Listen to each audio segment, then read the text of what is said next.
I used to play Magic obsessively in middle and high school. It was a great game to play at school because you could just bring a deck in your pocket and play a game in like 5 to 10 minutes. There was almost no setup to speak of. I got out of it around the time I went to college. After D&D, I was starting to get back into board games a little bit. I wanted to teach my girlfriend Magic because I'm like, it's a classic, you gotta play it. And she's like, no, it's not for me. And I was like, you have to play Magic once since we've played all these other card games. But it was kind of a hard sell because, yeah, there's a lot of, not really problems per se, but creative design decisions that endear us to the game, but might not gel well with most people. Like, for example, the game's not fair. When two people play against each other, both decks don't have an equal chance of winning. Plus, there's a whole lot of prep work getting a deck set up before you actually play. Plus, since there's no way to know what your opponent's running beforehand, you could have a lot of useless cards. Like, there's not much balance to speak of. My brother and I had gotten rid of several of our bulk cards, so I ended up getting a pack of used ones at the game store. If you don't know, booster packs come with 10 commons, and because they often don't see play and people get hundreds and hundreds of copies of them, you can just walk into a local game store and buy bulk Magic cards by the pound. We ended up paying $7 to buy a stack of 800 commons. We could have gotten 2,400 for $15. I mean, that is a colossal volume of cards, less than a cent a card, all at near mint. So the hobby started off pretty cheap. Started. Keyword there. Then I made an all-play deck. An all-play deck is a format where everyone draws from the same deck of cards. There's no drafting. You just draw 2 cards, scrap 1. The 5 basic lands are put off to the side, and you play lands from that pile. An all-play deck doesn't have to be pauper or just commons, but since that's what I got, that's what we used. When I first got back into it, Magic was definitely the cheapest hobby at the time when I was using an all-play deck. And man, I really like playing that way. And it's a great format to kind of teach new people since you get a variety of cards. You don't have to make a deck that's personalized to each person, and they can just kind of jump into it and see what's going on. After a while, I knew it was finally time for me to go through my old cards. Probably some of them are super duper valuable because they're old, and that's how that works probably. Like, Engineered Plague. What? Are you kidding me? 30 cents? This was like a black deck staple for a while. It counters, goblin decks? Elf decks? Maybe half elf, half goblin decks? What about braids? She's banned now. Honestly, I get it. The card can completely deadlock the game on the second turn. So, that makes sense. Please, welcome to Ben's Audio Card Store. Welcome. You're not looking for something like Divining Top. No. You are quite the savvy consumer with an eye for taste. I see your gaze draws upon this Wormfang behemoth, which makes you discard all of your entire hand? But it's one colorless mana cheaper, huh? Or what about Sapphire Leech, which is great if you're playing a blue deck which doesn't have any blue cards in it, because he makes all of your blue cards more expensive. Not quite sure what they were going with for this card. Or what about Ixidor, who gives face-down creatures +1/+1? All of them, so even your opponent's cards get buffed. Or Leveler, 5 for a 10/10. But it forces you to remove your deck from the game. You know, I used to make fun of this card a lot, but now since there's stuff that lets you win the game if you have no deck, it actually might be useful finally. Or Eon Hub, which causes players to skip their upkeep steps. Which I think the other players would murder me if I played it. Not with the card murder, but physically strangle me across the table. Over here we have Sarah's Sanctum, which is one of the few cards that got more expensive. Holy shit, $250 for one card? My brother had put 4 in his enchantment deck because he said he needed them. After organizing all the cards, I had to make something called the Box of Shame, so that I don't have to waste my time continuously sorting cards that no one will ever play with. Like, this guy, or this guy, or I put the goblins in here because they're just, some of these cards are a little bit too particular to use. Since I had been out of the game for 12 years, I had to learn about planeswalkers. Then I learned about mana burn apparently not being a thing anymore. It took me all of 2 games to be like, yeah, this is much better. Now moving on to the commander format. It's a multiplayer game where each deck has a commander. You select a creature card and it hangs off to the side in your command zone. You can play them from that zone, and when they're defeated they go back, but each time you have to resummon them, it gets more and more expensive. Also, you're only allowed to have 1 copy of each card in your deck instead of the usual 4 limit. The first time I learned about it, I was like, what? That sounds like a terrible format. That doesn't sound like Magic at all. My friends reassured me, no, it's really cool. Don't worry, it's super fun. And then I promptly got knocked out in the 4th turn. They promised me, wouldn't happen again. They were right. It was the 5th turn when my friend dropped the 306 sixes with flying onto the board with trample. In case you're wondering the details, in the first game, he was playing a Blim deck. It gave me Teferi's Lich. And in the second game, it was a mutated Scoot Swarm. After playing those, I was like, this game is bullshit and not balanced and not that much fun. But eventually, after a few more games, it won me over. I kind of like the wild, crazy shenanigans now that you can have. If you're in last place, people tend to leave you alone. I had to buy some new cards to use as commanders, since legendaries were actually pretty rare card type back in the day. If I had to make a commander deck based on my old cards, it'd have to be something like Zazatic, a Tog deck. Oh boy, I can sack an Atog to get more power for my Atog till end of turn. I don't even have any other Atogs. I definitely came around on singletons. When you're playing 4 copies of a card, it actually limits the number of decks that you can make. But there's a lot more variety when you're only allowed 1 card. You can't necessarily rely on getting that one thing that you need every game, except your commander. But you can't rely on any other card. Really, that makes the decks have kind of an aura of mystery. Ooh, what's going to be coming off the top this time? Another land? There's only 10 mountains in this deck. Plus, it actually changes how I view opening packs, because before, since you want to get 4 copies of stuff before running in a deck, it forces you to kind of hoard multiple copies of good cards. And if you open a pack and get a really good one, you have to wait to get through more duplicates before running in a deck. But if I might say a minor gripe, I kinda don't like shuffling a 100-card deck. It's a little too big in my hands. There's something about shuffling a 60-card deck. So in Commander format, because it's a casual game, and there's not much regulation in the same way that you'd have in a competitive scene, the Rules Committee allows most cards, which makes sense, because if a table is abusing a card, they don't want to ban it for all the other groups. Each table is supposed to self-regulate, and whenever there's a combo or strategy that people find obnoxious, you're supposed to cycle it out. And so there's a lot of decks that, you know, if people don't like them, you're supposed to not run. Like, there are decks that prevent your opponents from playing cards. There are decks that prevent your opponents from drawing. There are decks that prevent your opponents from just taking turns. No turns for anyone.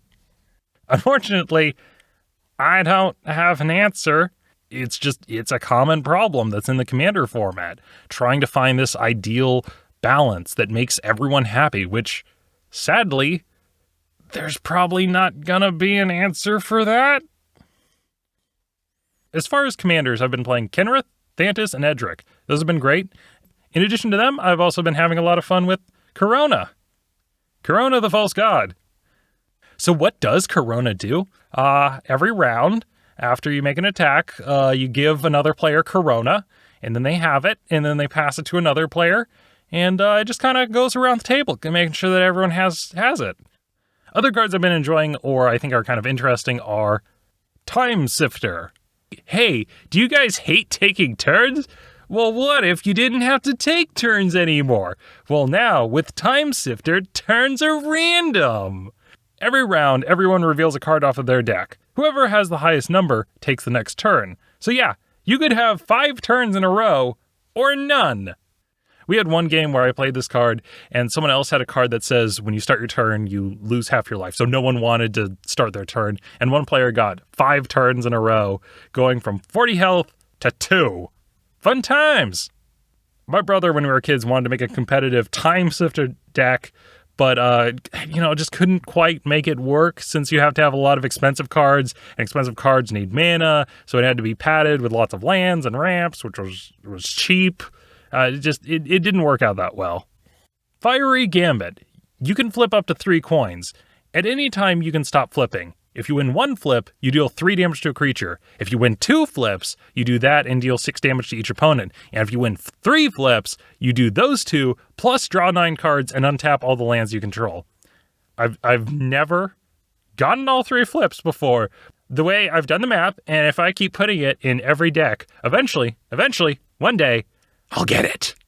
So those are the cards I wanted to show and tell, but this is not where that ends, because I asked everyone in my play group for 2 of their favorite or kind of interesting cards that they wanted to show. Here they are. Enjoy. Okay, so I've got a 5-color commander deck whose commander is Progenitus, who's all 5 colors, costs 10 mana to put out, but forget him, he's not important. What's important are 2 cards that are in this deck that I really, really, really love. The first one is Chromatic Lantern.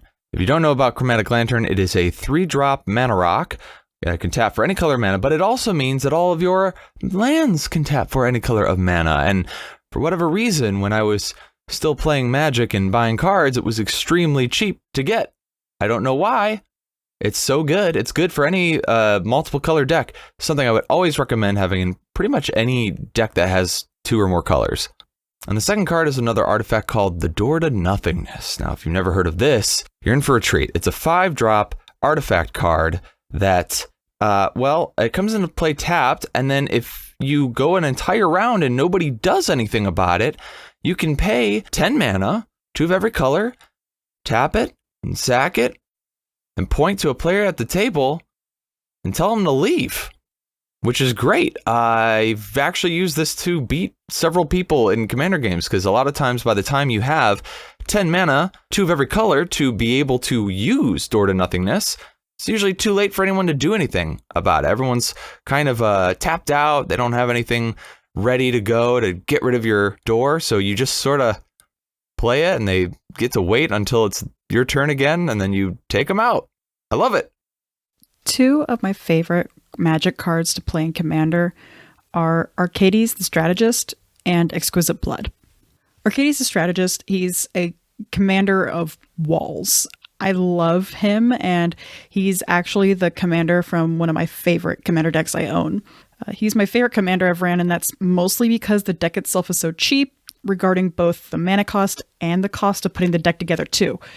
I don't have a card with a converted mana cost higher than 4, really, and even all the spells and equipment are super cheap because they only buff the defense.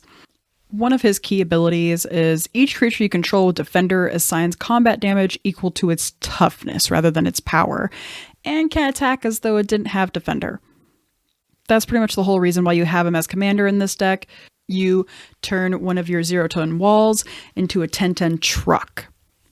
And usually, if I line things up, I can play a 2-cost tower defense, which gives creatures, all of them, 0+5 and reach, and then just swing all, board wiping the table and winning in like 1 or 2 turns. And there are so many ways to make this deck deadly too. Not to mention the crazy card draw Arcades gives you too. You get to draw a card every time a creature with Defender enters the battlefield under your control. Super customizable since it's green, white, and blue. All around, Arcades is what makes this deck amazing because without him, you can't really do too much. My other favorite card is probably Exquisite Blood. It's 1/2 of a Drain Life Infinite combo, essentially. And if you've ever played with me, you'd know that one of my favorite things in Magic are its alternate win conditions. Any way to win that doesn't involve simply just outlasting an opponent is great for me. Exquisite Blood is whenever an opponent loses life, you gain that much life. And if you pair it up with a card like Sanguine Bond or Vizkopa Guildmage, who have the key text of whenever you gain life, target opponent loses that much life. They work together and make an infinite drain life combo. It's beautiful, and it's really on theme too. I used to run a deck I called Taxation Without Representation, and it would just be full Orzhov deck back when Extort was the name of the game in like 2011. The goal of that deck was to simply win by extortion. There were several combos involved with the idea of losing a life and gaining a life at the time, but my favorite was using Exquisite Blood, simply because it didn't just slowly grow into a bad situation. No. If I busted it out, it was just suddenly very, very bad, and you either had one turn or even that turn until you're out. And I gotta throw in an honorable mention, because I know you asked for two, but Aminatou, the Fate Shifter, she's a planeswalker. She's only like 12, and she can mess up the entire plan of the entire table if she gets the chance. Her planeswalker abilities are okay in general. They really work with the deck that she initially came with, but the kicker is her -6. Choose left or right. Each player gains control of all non-land permanents other than herself by the next player in the chosen direction.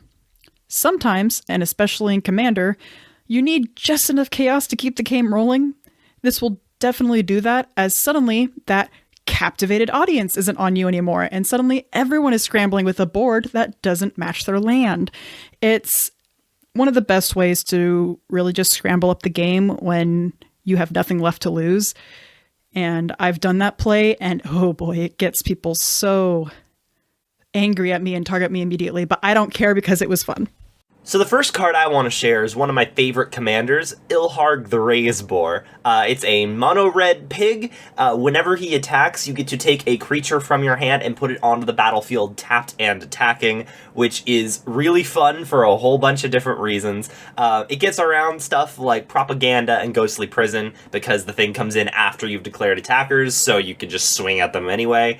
Gets big, scary things into battle almost immediately, so you can put something like a Blightsteel Colossus from your hand in if you wanted to. I don't, because this is a deck that I want to own all the cards for, and god, that's expensive. But the main thing that my deck focuses on is abusing Enter the Battlefield triggers. So I have a whole bunch of stuff that has really big, impactful things that happen when the creature enters the battlefield, like deals 3 damage to everything on the field, destroys artifacts, deals direct damage to people, etc., etc.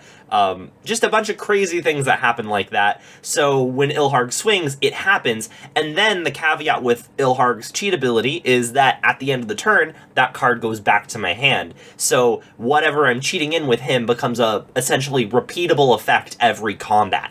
I also run a whole bunch of enchantments that care about things entering the battlefield for similar reasons, and things like Panharmonicon, which double up those triggers. But another thing that I really like about this card is its recursion ability there at the bottom. Whenever he would die or be put into exile, instead he goes into your deck third from the top. And that's very nice for getting around commander attacks if you feel like you can't afford it and you'd have to wait a couple of turns anyway, or if you know that you have a draw spell in your hand, because then if he comes back to your hand, you can cast him without paying the commander tax, which is great.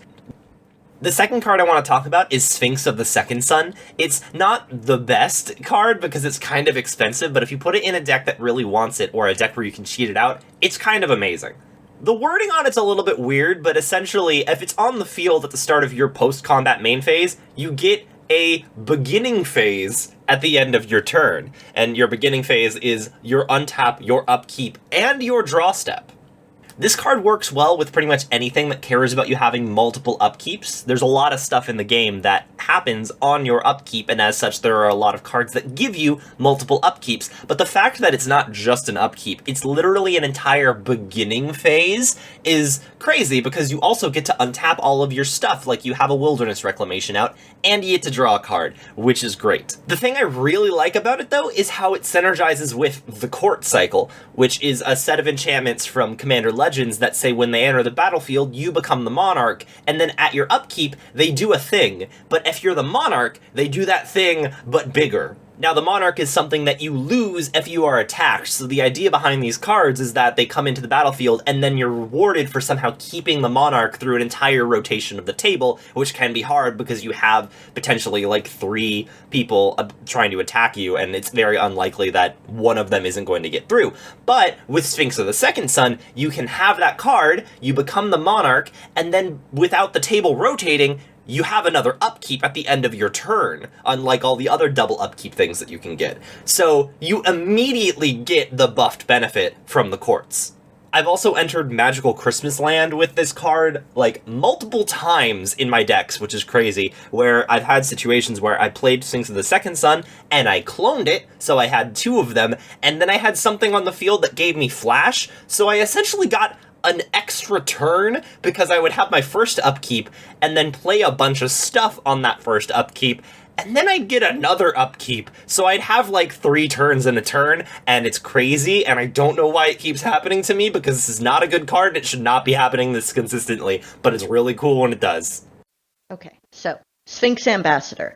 The thing that I really like about Sphinx Ambassador is that it kind of creates a game within a game of when you're whenever it's dealing combat damage to a player and you search that player's library for a card, and then they name a card and you search for a creature card that isn't the named card, then you can put it onto the battlefield under your control and they get to shuffle their library. And obviously, your first inclination is probably going to be to take the best creature, except then that's the one that they're going to guess. So you would take the second best one, unless they assume that's what you did, in which they're going to also name the second best one. And I'm sure that there is a perfect, logically correct solution to it, but it just kind of feels like the poisoned cups in The Princess Bride to me, and I love that, and I feel like that really is the best way to have a Sphinx riddle vibe, is by making that kind of brain game happen in the middle of your game of Magic. Mirri Weatherlight Duelist is awesome for a couple of reasons. The first and most important one is that it's adorable. The second is also that it's adorable. And the third is that mechanically I feel like this was a great way to get a duelist vibe. Whenever Mirri Weatherlight Duelist attacks, each opponent can't block with more than 1 creature in combat, and as long as she's tapped, no more than 1 creature can attack you each combat, which really feels very one-on-one swashbuckly duel-y in a creative way. And I just like that. And then the fourth reason is that it's adorable. What, so I just talked right now? So, an introduction or something? Alan, what are your 2 favorite cards? What cards do you have for show and tell? What are you talking about? God, I had a condensed on my shit, and I just figured one that I wish I had like 20 copies of that I can put into all my decks. That being Ugin the Spirit Dragon. He actually has a special place in my heart too, because that was the very first planeswalker I pulled out of a booster pack. Every other one I fucking bought. What does Ugin do? I believe it's like you. Sorry. He's 8-drop. It comes in with 7 loyalty tokens, loyalty counters, whatever. And he has the 3 abilities. Plus 2. Ugin the Spirit Dragon deals 3 damage to target creature or player. Minus X. Exile each permanent with converted mana cost X or less. That's 1 or more colors. And he has a minus 10. You gain 7 life, draw 7 cards, then put up to 7 permanents from your hand onto the battlefield. And that's the one I really love because you put them in a dragon deck, and so anything you're putting onto the board, like that's the hardest part of the dragon deck is getting I see your face incredibly expensive cards on the board. Also, he's a perpetual board wipe, like every turn. You can. I mean, like, he's going to lose counters, but, like, every other turn you can kind of board wipe with him. Yeah, and, like, when he hits the field, too, he's 7. You can just nuke everything right there, including himself, to just everything 7 costs or less is just wiped from the field. Mm-hmm. And it's fucking great. I love it. But it is in exile. So it gets around indestructible. It gets around a lot of other stuff. And I forgot it's exile. Yeah. Yeah. Exile. Yeah, I did read that right. Okay. I don't think I've ever played a game where someone has played Ugin and like at least one person's gone, oh no. Oh no. And usually the token heavy deck. It's just like I have like 21 ones or something. Like, Yeah, and you can technically -0. Yeah. Every token is gone. Yeah. So the second card, what is your second favorite card, or the second one you want to talk about? Second card was going to be Oath of Druids. And so the Cliff Note summary for how that card works is that if an opponent has more creatures than you can actually mill cards off of the top until you find a creature, and then that card automatically comes into play.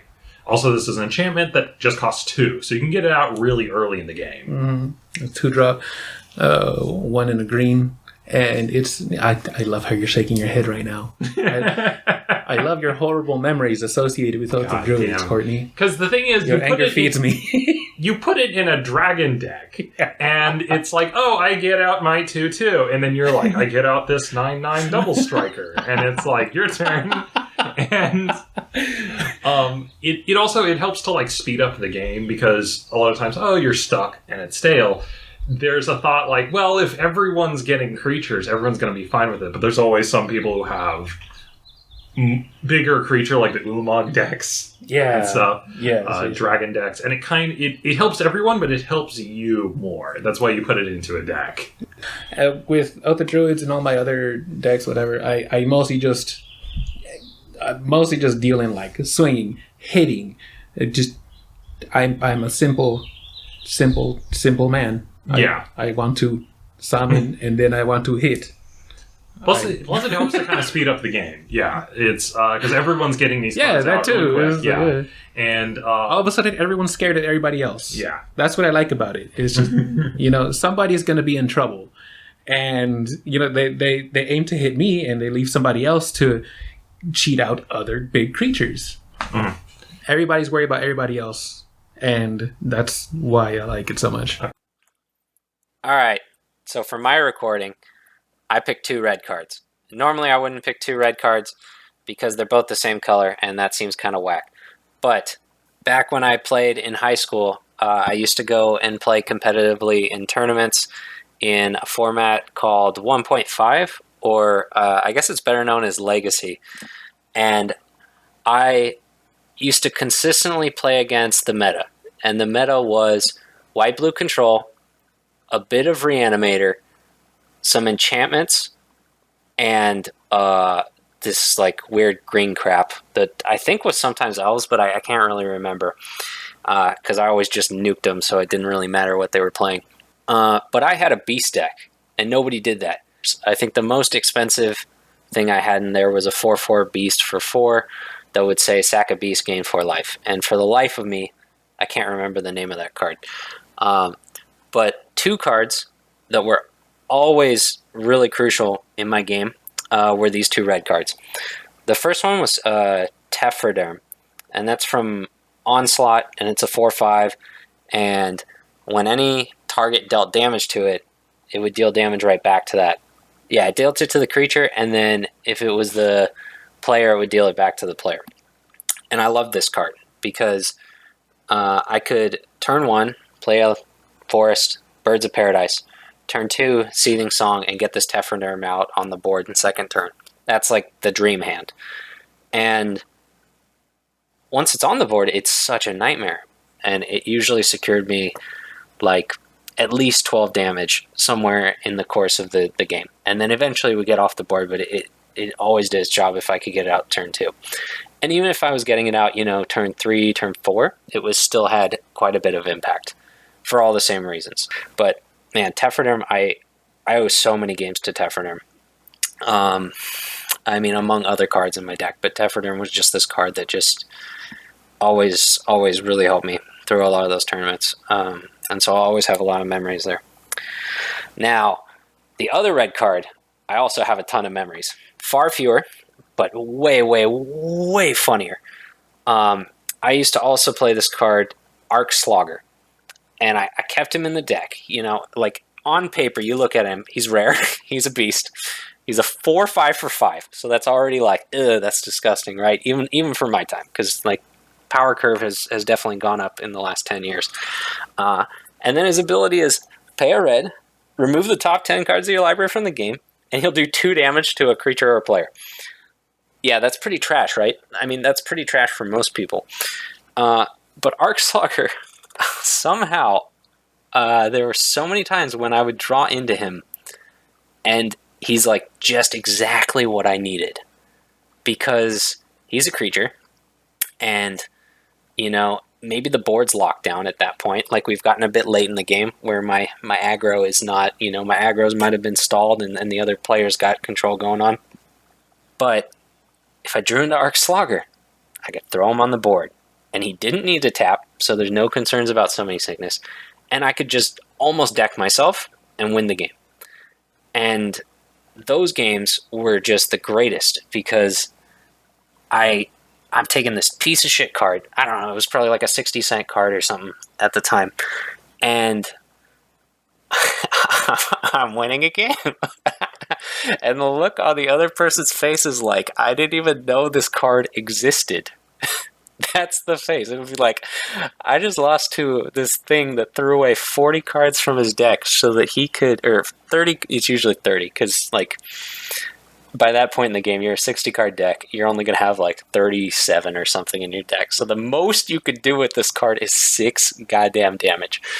And so the look on their face is like, shit. Oh, it's priceless. Just too good. It's just too good to steal a game with this card. So Arc-slogger will forever be my favorite card. And I recently started playing Commander, and I got a triple kill with Arc-slogger. And that triple kill has produced some great Arc-slogger based art, which hopefully will show up in this. All right, well, thanks. Those are my cards, and they're my 2 babies, so never talk shit about Tephraderm or Arc-slogger. All right, so you have what are your 2 favorite or most interesting cards that you want to talk to us about? I'm very new to Magic, you know that. Yeah. But one of my favorite things that I gravitate towards is running things that give me monies and things that let me control what's going on. And with that in mind, one of my cards has to be a counterspell, but I want a really juicy, thick one, and my first card I chose is Sublime Epiphany. So it is a 6-drop counterspell, but it's that and so much more. Not only do you get to counter a target spell, it also can be an activated or triggered ability, it can be a bounce, it can be a creature on your board, and you get to draw a card, or force someone to draw a card, all for the low cost of 6.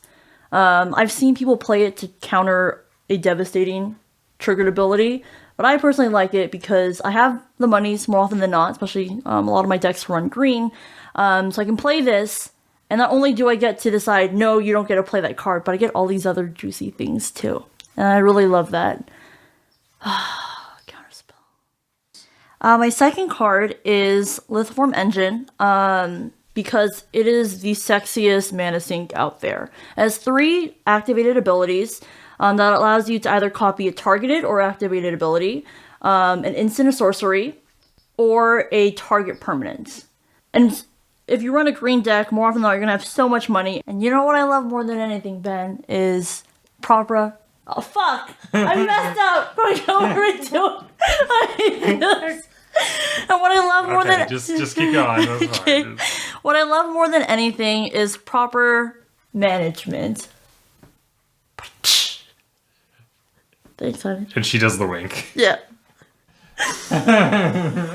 Anyway, that's Magic, and that's how I got back into it. I really love the changes, and I love what they've done with it, and they've made it feel fresh and new in a way that I previously didn't think they could. Also, by the way, before I close out the video, we sometimes play Commander or Magic on Marcos's Twitch, so you can check that out if you want to see us play some Commander. I'm just going to leave a clip here, just drop it in kind of at the end. Anyway, that's it. Okay, goodbye! Alright, it is someone else's turn. Alright. I have 2 life left. Can I win the game? Yeah. Maybe. Alright, you've got blockers and stuff, and yeah. Okay, so I'm going to tap pay a red and tap your luck. We all gain black, red, green. I'm gonna burn you for 2 damage. With that. Fuck you. Fuck you. Fuck you, I was gonna win! I hate you! I am so angry! You gave me a mana to burn you! Torment of Hailfire. What'd that do? I was gonna pay it for 1, 2, 3, 4, 5, 6. Repeat the following process X times. Each opponent loses 3 life unless that player sacrifices a non-land permanent or discards a card. Nice. Dude, that was amazing. You guys would have lost! Dude. Or maybe one of you would have lived, but it would not have been without cost. I was like, everyone's tapped out too! I was like, the only guy who has blue is tapped out. Also, yeah, you take 2 damage. Fuck you. From my Leyline of Combustion.